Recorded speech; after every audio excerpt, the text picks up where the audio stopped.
Bien, comencemos con la clase de hoy. Recordemos que el día anterior estábamos viendo la emisión del cuerpo negro. Había dos leyes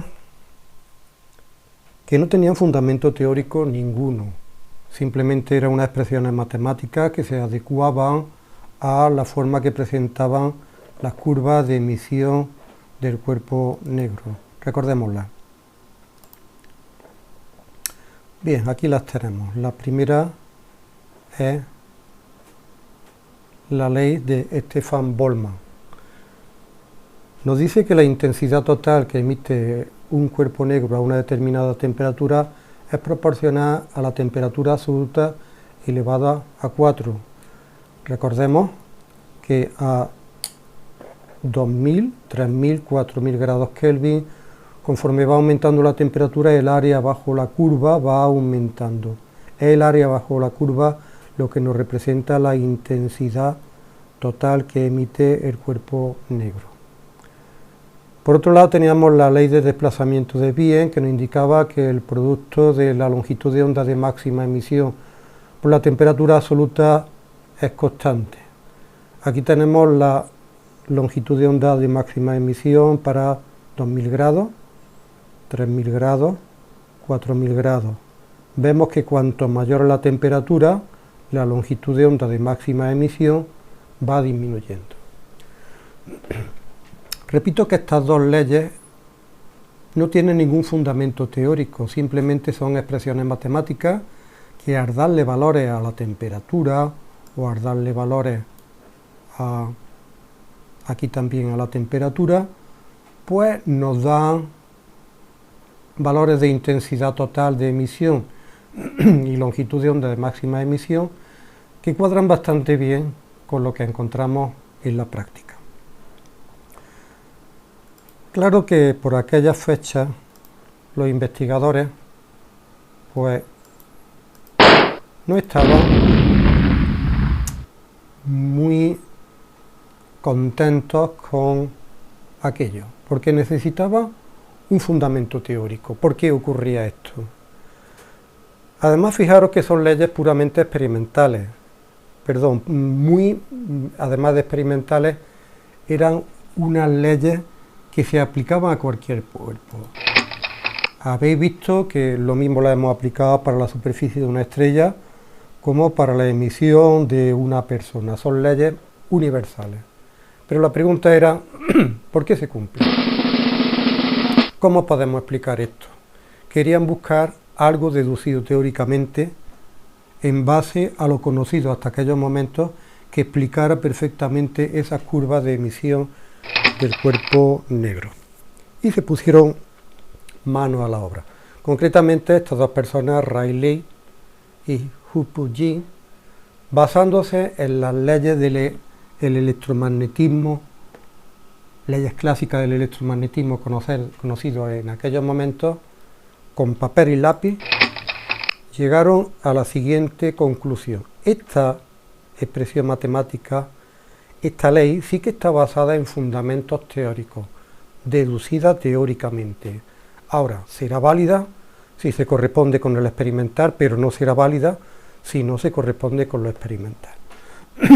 Aquí tenemos la intensidad irradiada por un cuerpo negro es proporcional a la temperatura absoluta a la que se encuentre e inversamente proporcional a la longitud de onda elevado a 4. La pregunta es, ¿se corresponderá esta ley con lo que ocurre en la práctica? Bien, para comprobarlo, fijemos una temperatura determinada y vemos cómo varía la intensidad que se emite para una determinada temperatura conforme vamos variando la longitud de onda. Si fijamos la temperatura, o sea, si la hacemos constante, vemos que al disminuir la longitud de onda del cuerpo negro, que emite el cuerpo negro, la intensidad tiene que ser cada vez mayor. Bien, veamos cómo sería la curva que surgiría si le damos valores a lambda frente a i.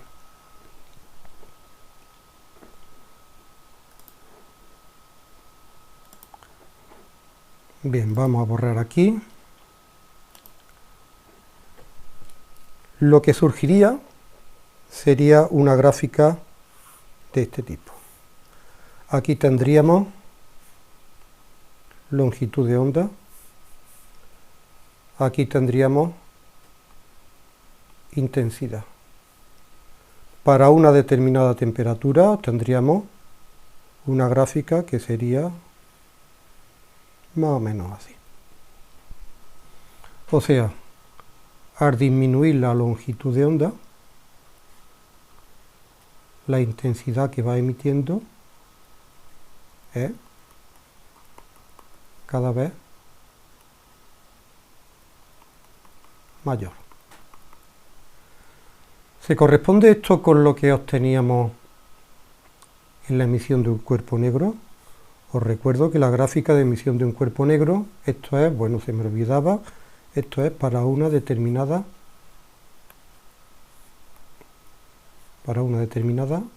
temperatura. ¿Cómo es la gráfica real de emisión de un cuerpo negro para esa temperatura? Pues recordemos que es aproximadamente así. Vamos a ver si me sale aquí. Más o menos así, para esa temperatura. Podéis daros cuenta que hay una zona en la que se corresponde bastante bien, que es de aquí para acá. Claro, pero el problema está para longitudes de onda mayores que esta. De aquí para adelante, perdón, no mayores, menores. Aquí tenemos aproximadamente el ultravioleta. Os recuerdo que cambiar de longitud de onda es cambiar de frecuencia, es cambiar de color. Por tanto, el fallo está a partir del ultravioleta.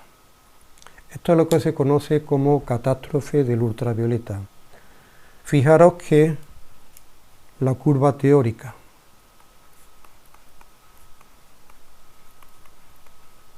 en comparación con la experimental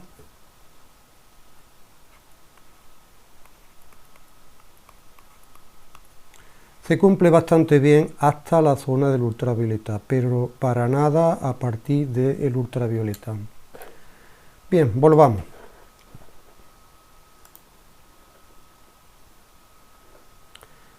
Aquí tenemos lo que acabo de comentar. Fijaros que se ajustaba bastante bien lo teórico con lo práctico para valores relativamente altos de longitud de onda, pero cuando la longitud de onda se acortaba, pues fijaros que llegábamos a una incongruencia, no cuadraba lo teórico con lo práctico. Esto es lo que se conoce como eso que ya he comentado, catástrofe del ultravioleta. Atención, lo suelen poner bastante en selectividad. Por tanto, fijaros que los científicos de aquella época llegaron a un callejón sin salida. La física clásica no era capaz de explicar lo que realmente pasaba experimentando con la emisión de un cuerpo negro. Bueno, ¿quién lo solucionó? Pues este que tenéis aquí, un alemán, un físico alemán llamado Max Planck. Vamos a ver cómo lo hizo. La cosa es bastante complicada, no podemos entrar en muchas honduras. Pero él buscó una ecuación, números y letras, que al darle valores de longitud de onda, obtuviéramos unas intensidades que se ajustaran bastante bien, lo mejor posible, a la curva obtenida experimentalmente. Y a partir de ahí estudió la ecuación y sacó que tenía que cumplir el cuerpo negro para que a él le fuera aplicable esta ecuación.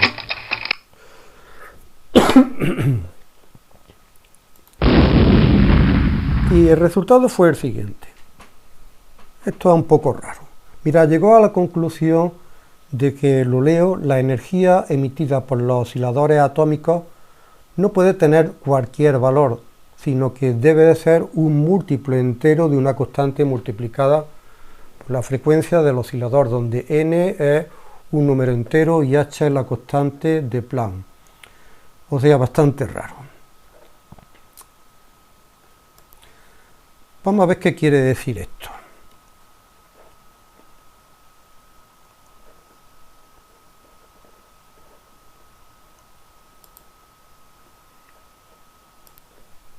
Mirad, cuando se habla de la frecuencia del oscilador se refiere a los átomos que conforman el cuerpo negro que están vibrando, tienen un movimiento vibratorio, un movimiento armónico simple. La física clásica en aquellos momentos pensaba que los osciladores podían tener cualquier frecuencia, o sea, podemos representar esto como una rampa.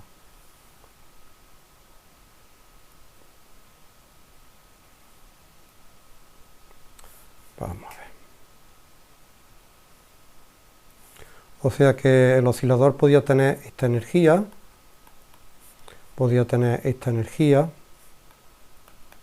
eso 1, eso 2, podía tener esta energía, eso 3. Pero viene Planck ahora y dice que no, que esta idea aquí no es válida, que la energía de los osciladores no puede tener cualquier valor, sino esto sería como una especie de escalera. La energía de los osciladores podía tener el valor E1, E2, E3, E4, o sea, puede estar el oscilador con esta energía, con esta, pero imposible que tenga esta energía. Fijaros que la visión de la mecánica clásica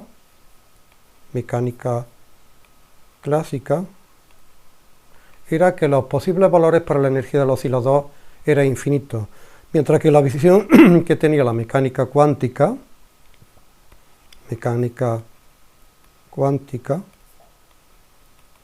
era diferente, decía que los osciladores tan solo pueden tener una energía permitida, pero el resto estaba prohibida. Es posible que un oscilador pase de un nivel superior a un inferior. Fijaros que aquí tendríamos otro nivel, que si el salto es grande, la energía emitida, incremento de E, pues será grande. Mira, a cada energía le corresponde una frecuencia. Frecuencia 4, frecuencia 3, perdón, 3, frecuencia 2, frecuencia 1. Vemos entonces que de la misma manera que las energías están cuantizadas, hay valores permitidos pero el resto están prohibidos, las frecuencias también están cuantizadas. No es posible cualquier valor de frecuencia. ¿Qué ocurre cuando un oscilador salta de una frecuencia alta a una baja? Puede ser este salto, puede ser también este salto, puede ser también este salto. Fijaros que aquí el número de saltos posibles, el número de valores posibles de energía desprendida, pues serían infinitos. Aquí no. Aquí el número de saltos, la energía desprendida en cada salto, también está cuantizada porque tenemos un salto, este, pero imposible un salto que venga desde aquí. Pues bien, decía Planck que cuando se producía un salto del nivel superior a un nivel inferior, previamente el oscilador ha tenido que excitarse. Por ejemplo, el oscilador para alcanzar frecuencias altas, energía alta, pues ha tenido que coger determinada energía, por ejemplo, del calor que le estamos suministrando. Pero decía que cuando había un salto, esa energía iba metida en una especie de paquete que era lo que él llamaba un cuanto. Un cuanto podemos decir que es un paquete de energía donde va depositada, donde va la energía que resulta de un salto de un nivel alto a un nivel bajo.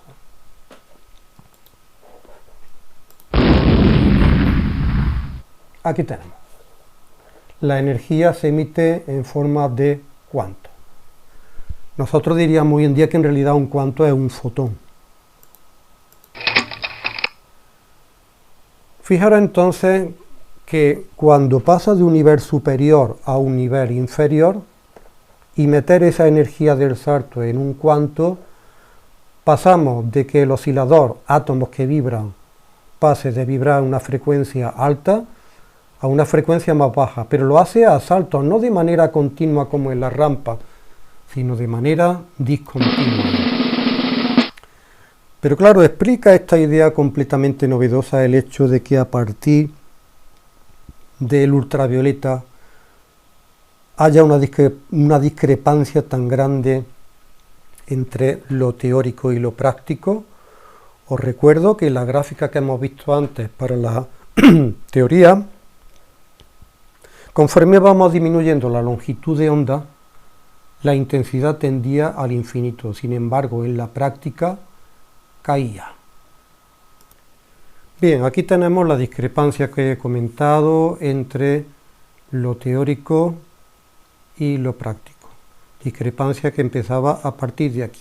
Recordad, a partir de el ultravioleta. ¿Cómo resolvió esto Planck? Porque con esa idea que hemos lanzado anteriormente, la energía estaba cuantizada, no se podía explicar. Pues bien, lo resolvió estableciendo una segunda hipótesis. Vamos a ver qué decía. Lo leo, dice, el número de osciladores de baja frecuencia es muy superior al de osciladores de alta frecuencia. Lo explico. Fijaros que cuando estamos por la zona por encima del ultravioleta, es una zona de una relativamente alta energía, y son fotones, son cuantos de energía que tienen que proceder de saltos bastante grandes. O sea, el nivel superior tiene que estar bastante arriba con respecto al nivel inferior. Cuando digo bastante arriba me refiero a que debe tener una alta energía para que el salto me libere una cantidad de energía apreciable que se corresponda con la zona del ultravioleta. Claro, si el número de osciladores de alta frecuencia es muy pequeño, ese número de saltos que me va a generar una energía alta también será pequeño, por tanto la intensidad debe de bajar. Fijaros que esto es la base para explicar el por qué a partir del ultravioleta la intensidad cae con respecto a lo predicho teóricamente. Fijaros en esta gráfica cómo cambia por completo la forma de la curva si representamos lo predicho por Rayleigh y Jean, y si aplicamos los dos postulados, mejor dicho, las dos hipótesis establecidas por Planck. Veis que esta curva que resulta para una determinada temperatura es bastante parecida a lo que ocurre en la práctica. Parece ser que dio con la clave. Fijaros que aquellas dos hipótesis se confirmaron y por tanto pasaron a ser leyes. Resumamos entonces todo lo que hemos comentado. Primero, ¿qué decía Planck? La energía, igual que la materia, que está formada por átomos, o sea, está cuantizada, la energía también se encuentra cuantizada. La energía se absorbe y se emite no de manera continua, sino en forma de paquetes. A esos paquetes era lo que él llamaba cuantos. Pero no todos los cuantos tienen la misma cantidad de energía. Hay cuantos que tienen mayor cantidad de energía y hay cuantos que tienen menor cantidad de energía. De la misma manera que no todos los átomos son iguales, hay unos más grandes, otros más pequeños. Claro, la pregunta es ¿qué cantidad de energía lleva un cuanto? Pues mira, me lo da esta expresión matemática. La energía que lleva un cuanto es igual a h, constante de Planck, multiplicado por F, que es la frecuencia de la luz, la frecuencia de la radiación que surge de la emisión de energía. Fijaros que estamos mezclando dos teorías. Por un lado hablamos de frecuencia, visión ondulatoria. Por otro lado hablamos de un cuanto, de un paquete, de una partícula, visión corpuscular. Bien, vamos a hacer los ejercicios de la página 314, muy fáciles. Bien, nos preguntan cuál es el tamaño energético de un cuanto de luz verde que tiene esta longitud de onda. Bien, vamos a hacerlo, repito que es bastante fácil.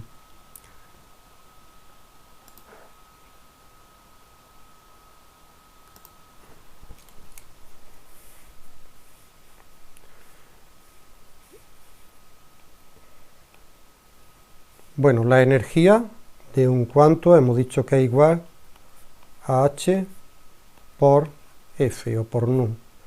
También podemos poner que es igual a H por C partido por lambda, haciendo C la velocidad de la luz. Bien, sustituiríamos H 6,63 por 10 elevado a menos 34. La velocidad de la luz 3 por 10 elevado a 8. Y cuidado porque la longitud de onda tendríamos que ponerla en metros. No me acuerdo cuánto era, hemos dicho que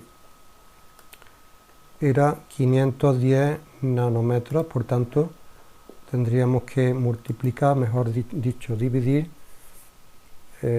sería 510 nano, 10 elevado, micro, nano, 10 elevado a menos 9. Bien, si hacéis esto, pues imagino que dará lo que viene aquí. Veremos cuánto es. Bueno, aquí viene en electrón voltios. A nosotros, atención, que nos daría en julio. Bueno, acabo de calcularlo y el valor que me sale es esto, 0,039 por 10 elevado a menos 17 julios. Si lo pasamos a electronvoltios, pues imagino que dará lo mismo.